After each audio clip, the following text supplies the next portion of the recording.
आप सभी मित्रों को मेरा प्रेम भरा नमस्कार ग्राउंड हिस्ट्री इंडिया चैनल पर। और मैं आज सेकंड थिंकर को लेकर आया हूँ, इमाइल दुर्खीम। जैसा कि आप सभी लोगों ने इसके बारे में डिटेल्स अध्ययन भी किया होगा और पढ़ा भी होगा ग्रेजुएशन लेवल में, पीजी लेवल में। तो मैं इनके कुछ फैक्ट के बारे में आप सभी को बताना चाहूँगा यहाँ पर। इमाइल दुर्खीम का जन्म 1858 में फ्रांस के एपनल शहर में हुआ था, क्योंकि मैंने यहाँ पर मेंशन नहीं किया है। फ्रांस एपिनल, इसको सीधे सीधे याद करना एप्पल से, ठीक। एपिनल शहर में हुआ था 1857 में। इनकी 1917 में इनका देहांत हो गया था।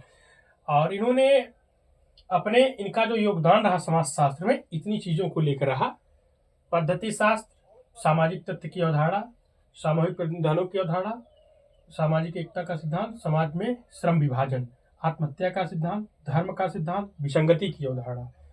और सामाजिक तथ्य के गुण के बारे में कभी कभी पूछता है सीधे सीधे। तो आप यहाँ पर एक चीज देखेंगे कि वाह्यता, बाध्यता और समानता, सार्वभौमिकता। यहाँ पर मैंने इस चीज को किया हुआ है कि ये पूछ लेता है क्या इसकी मुख्य विशेषता थी, तो ये आप इसमें करेंगे, लगाएंगे। सामाजिक तथ्य का तथ्य कितने प्रकार के? 2 प्रकार के बताएं: सामान्य सामाजिक तथ्य, असामान्य सामाजिक तथ्य। यानी कि नॉर्मल सोशोलॉजिकल फैक्ट और abnormal and pathological social fact. तो इसमें जो है सीधे सीधे सामान्य सामाजिक तथ्य में जो है आप जान ही रहे हैं, लगभग ये आपका हो जाता है सीधे तौर पे।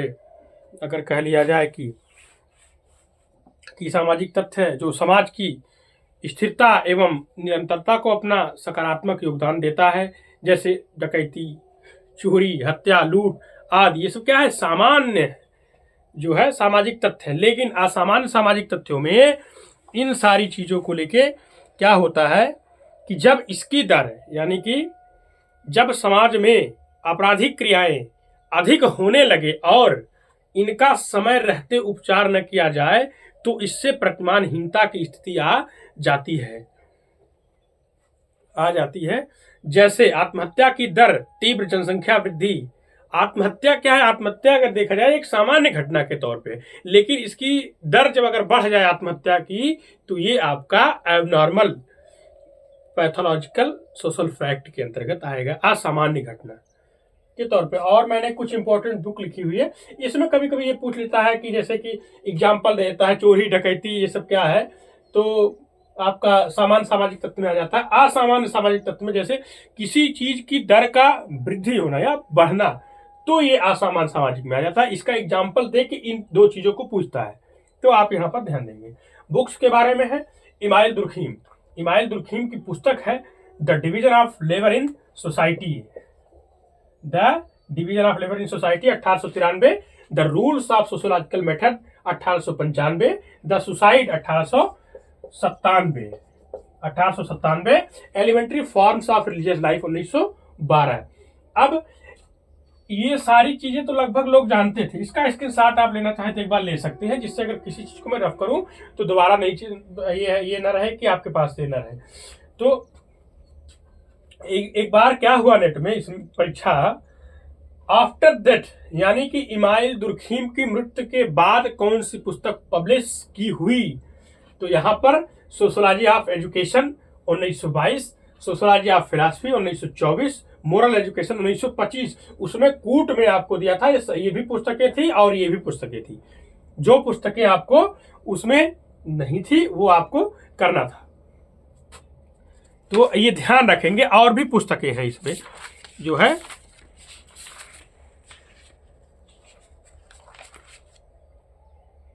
और ये पुस्तक जो पब्लिश की गई थी इनके डेथ के बाद, ये जो है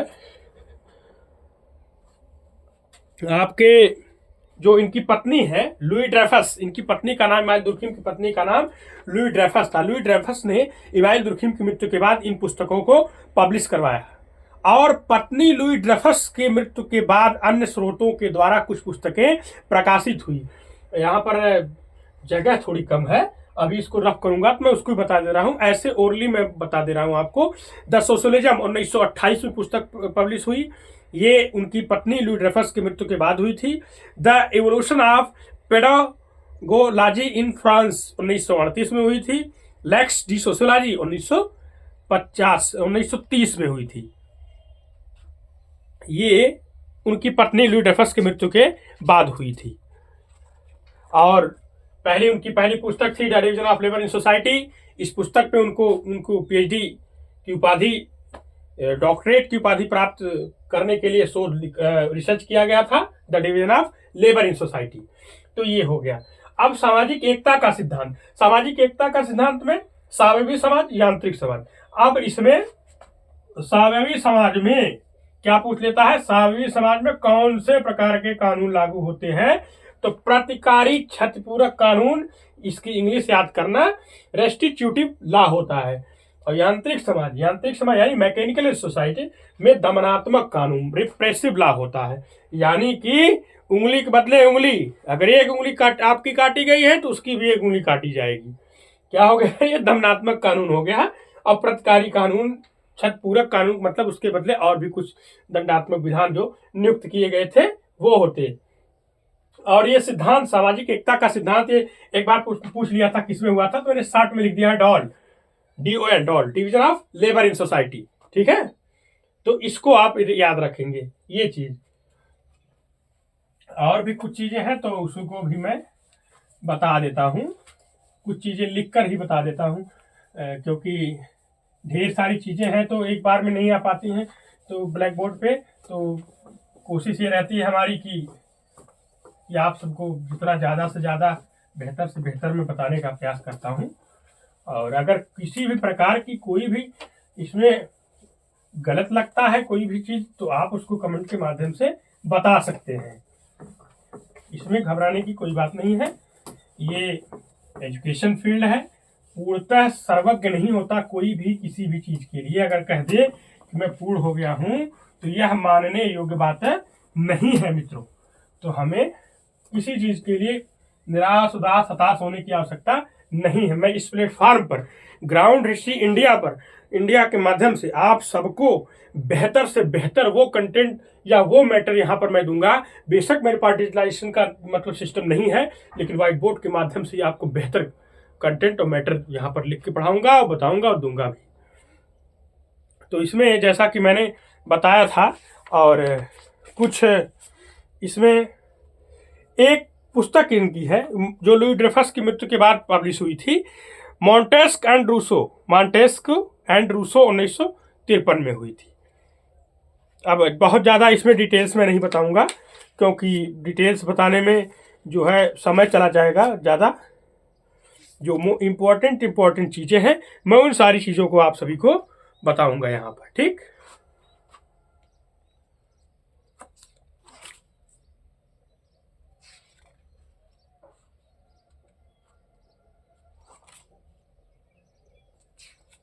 थोड़ा सुसाइड के बारे में जान लीजिए।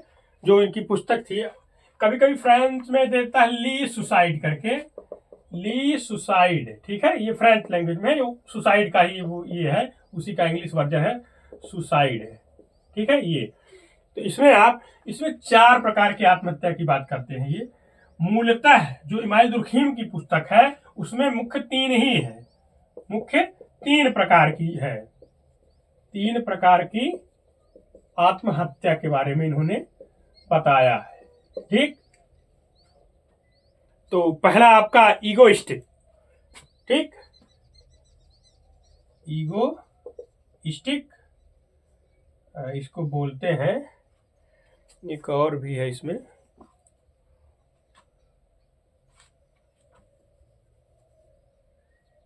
Egoistic suicide.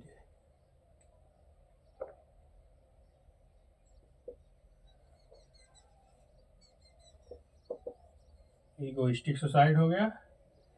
और ये 2, दूसरा आपका हो गया प्रार्थवादी आत्महत्या। प्रार्थवादी आत्महत्या यानी कि अल्ट्रुइस्टिक हो गया, अल्ट्रुइस्टिक सुसाइड। आप समझ लीजिएगा, साफ नहीं लेकिन बोल रहा हूं मैं यहाँ पर जो है और तीसरा हो गया विसंगत आत्महत्या। विसंगत आत्महत्या, विसंगत आत्महत्या, ठीक है, इसको बोलते हैं एनोमी।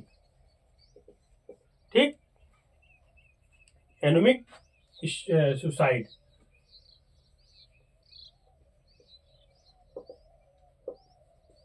एनोमिक सुसाइड ये हो गया। और एक होती है भाग्यवादी आत्महत्या, जो कि इनके पुस्तक में वहां पर नहीं, लेकिन अधिकतर 4 प्रकार की बताई जाती है। एक होती है भाग्यवादी, ठीक है, भाग्यवादी वादी आत्महत्या। लेकिन ध्यान रहे, मूल आएगा तो 3 ही क्लिक करेंगे, अगर ये 3 नहीं है 4 है तो 4 क्लिक करेंगे। पीजीटी लेवल पे आपको 4 ही मिलेगा ऑप्शन में, ठीक, तो 4 ही क्लिक करेंगे क्योंकि यहाँ पर 4 ही माना जाता है। तो ईगोइस्टिक, अल्ट्रुइस्टिक, विसंगत, अभाग्यवादी। ठीक, ये जो है इस प्रकार की आत्महत्या तब होती है जब व्यक्ति तथा समाज का पारस्परिक संबंध शिथिल यानी कि कमजोर अथवा बंधन मुक्त हो अथवा अव्यवस्थित हो जाता है, तब यह स्थिति आती है। तब अहमवादी यानी कि ईगोइस्टिक सुसाइड की जाती है। यह स्थिति अति व्यक्तिवादिता या अहमवाद के कारण उत्पन्न होती है। व्यक्ति अपने को समाज से अलग समझने लगता है, उसके अंदर इतना ईगो आ जाता है, मैं ये हूं, मैं बहुत बड़ा मतलब कलेक्टर हूं या जो भी समझिए है। तो एक समय बाद व्यक्ति उससे कटने लगता है। जब व्यक्ति उससे कटने लगता है तब जो है उसको अकेलेपन का अभाव होता है कि मुझसे कोई बात नहीं करता, कुछ नहीं, अलग थलग समाज से होने लगता है। तब उसके अंदर ये बात आती है, तब वो आत्महत्या करता है। दुर्खीम के अनुसार जो है अहमवादी आत्महत्या के 4 प्रमुख कारण बताए गए हैं। कौन कौन से? धर्म हो गई, शिक्षा हो गया, सामाजिक पर्यावरण अर्थात परिवार और विवाह, राजनीतिक अवस्था, ये सारी चीजें अहमवादी के अंतर्गत आती हैं। बहुत ज्यादा एटीट्यूड, ज्ञान उसके अंदर पढ़ लिया बहुत ढेर सारा, तो भी कहेगा खा मैं इतना पढ़ा हूं, कैसे लोगों के बीच में रहूं, तो वहां पर ये भाव उत्पन्न हो जाता है। परार्थवादी आत्महत्या का मतलब सीधे सीधे होता है कि किसी दूसरे के लिए यानी कि दूसरी की रक्षा को देखते हुए खुद को सुसाइड करना। जैसे डूबते जहाज के कैप्टन जो होता है, पानी में जहाज डूब रहा हो, कैप्टन तो चाहे तो बच ही सकता है, और लेकिन उसके ऊपर इतने सारे लोग की जिम्मेदारियां हैं, जीवन रक्षा मतलब निर्भर है कि और भी जाने कैसे बचेंगी, अगर मैं मैं बच जाऊंगा तो लोग मुझे क्या कहेंगे। तो तब इस प्रकार की आत्महत्या की जाती है, परार्थवादी आत्महत्या। इस प्रकार की आत्महत्या तब होती है जब व्यक्ति तथा समाज के संबंध इतने घनिष्ठ हो जाते हैं कि व्यक्ति समाज के हित के लिए आत्म बलिदान कर देता है। जैसे सती जौहर, इच्छा मृत्यु सैनिक द्वारा किए जाने वाला बलिदान, ये सारी चीजें जो है आपके परार्थवादी आत्महत्या के अंतर्गत आती हैं। विसंगत आत्महत्या, इस प्रकार की आत्महत्या तब होती है जब व्यक्ति के जीवन में आकस्मिक परिवर्तन के फलस्वरूप अस्वाभाविक परिस्थितियां उत्पन्न हो जाती हैं, तब जाके जो है ये एनोमिक स्थिति आती है और एनोमिक सुसाइड करते हैं। दुर्खीम क्या कहता है, सीधे सीधे आप यहां पर जान लीजिए कि एक क्वेश्चन इसका बहुत इंपॉर्टेंट है, अभी बता रहा हूं इसको। मैं ऐसा करता हूं कि आप सभी देख पा रहे होंगे इसको, क्योंकि थोड़ी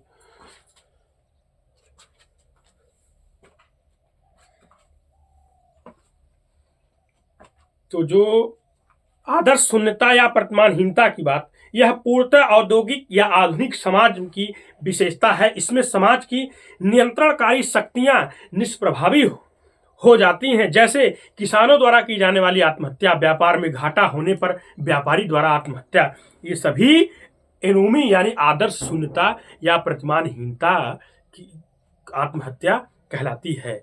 अब ध्यान रखिएगा कि आत्महत्या